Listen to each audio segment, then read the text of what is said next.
Welcome back to Dagryffyn Hobby. My name's Dave. I'm making some progress on the layout, and I have to tell you, I am super excited.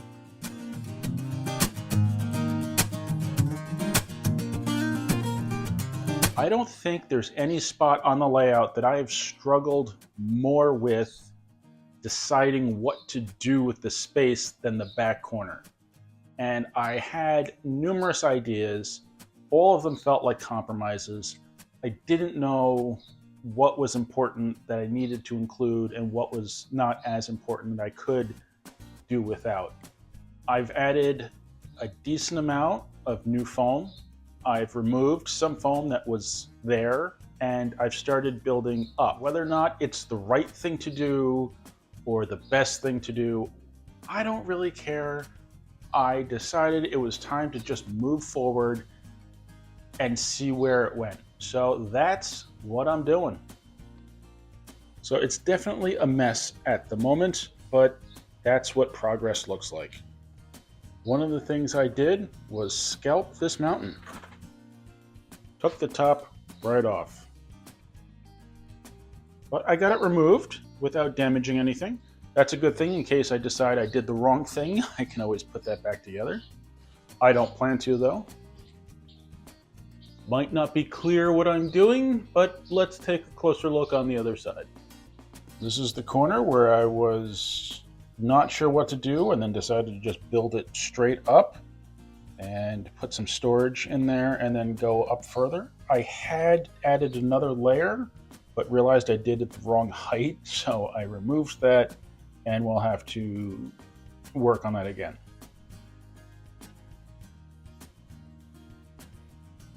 And that looks totally different. The upper left is where the covered bridge was. That bridge is gone now because now the whole spot's going to be in a mountain. It was tough to commit to this change, but really I think it's closest to what my initial vision was of the layout, and that's to have a very tall mountain in this corner. And to do that, I need these tracks to go under that mountain. Now I realize this really blocks up my access to these tracks, so I'm making this in such a way that this whole section will pivot out and I can remove it and gain access to everything that's inside. Since I don't have a bridge here, I just have a lot of clearance to be able to reach in and get around the track. Now this is pretty stiff, but I probably want a little more support in there, so I might just stick another piece of track under that. And being that it's one piece, it's pretty sturdy just by itself, so I think that'll be fine. I'm not too concerned about detailing the inside of the tunnels at this point. I feel like if I really do that, it's just going to take me forever to get anywhere on the layout, so the insides of the tunnels are just going to be very minimally scenic. This will just go in place and just kind of sit there, and it should be good. Turn over to the left, and this is a spot that has been a mess for a long time. I finally got some tunnel portals in here and added a little more ground level so that this track up top isn't right on the edge. I may just kind of, I don't know, round this off and be done with it, or I might build it up a little bit so it's got some depth to it. Up top here, I'll be adding these two portals, probably right about where they are right now, and then building the mountain out this way to be in the middle of this loop. Kind of like what I have there now, but a lot better.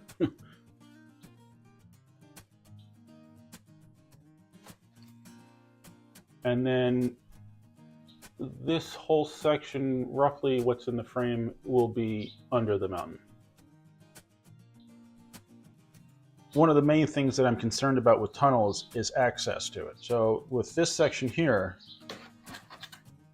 I can lift the top off and get some access to the tracks there. And then to get access to this whole section inside, this whole panel comes out, and then I've got nice clear access to everything inside. I'm pretty happy with this progress, but I want to make a lot more, so time to get back to work.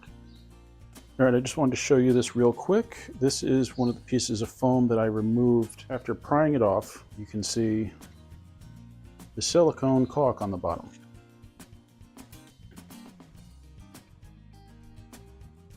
And for the most part, it just peels off. You're left with this thin, flexible, rubbery layer. And the bottom of the foam is completely unharmed. And that's why I like to use this silicone caulk that I'm using, is that it holds everything nicely in place.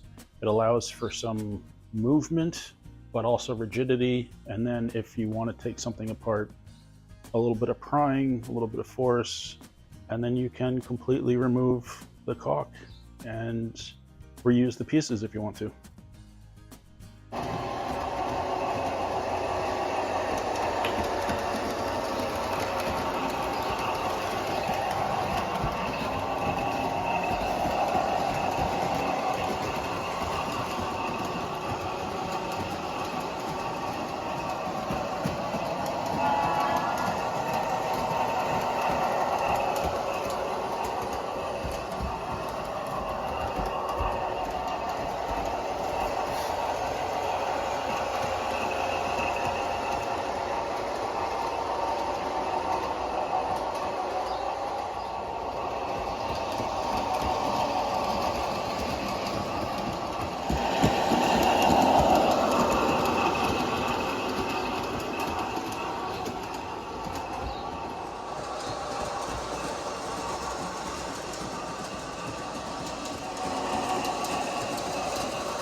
For this section here, I removed the top 2 layers that were there originally, added these 3 new layers, which will enable me to bring it up much higher. This outcropping here, it's one of those things I think that just developed as I was carving this section initially, so I figured I would keep it and make it taller. Originally, it rounded off just above this level and then went back, but if I'm going to make it taller, why not try to make that section taller? It's entirely possible this will all get shaved back once I add a few more levels up top and then start shaping it.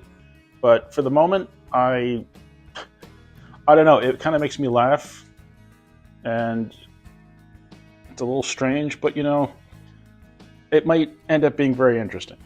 For this section, I added a tunnel portal on each side and then this mass in the middle. That was partially to help kind of visually define the area. At the moment, it's helping me kind of visualize what it's going to look like if I fill the center of the section with mountain.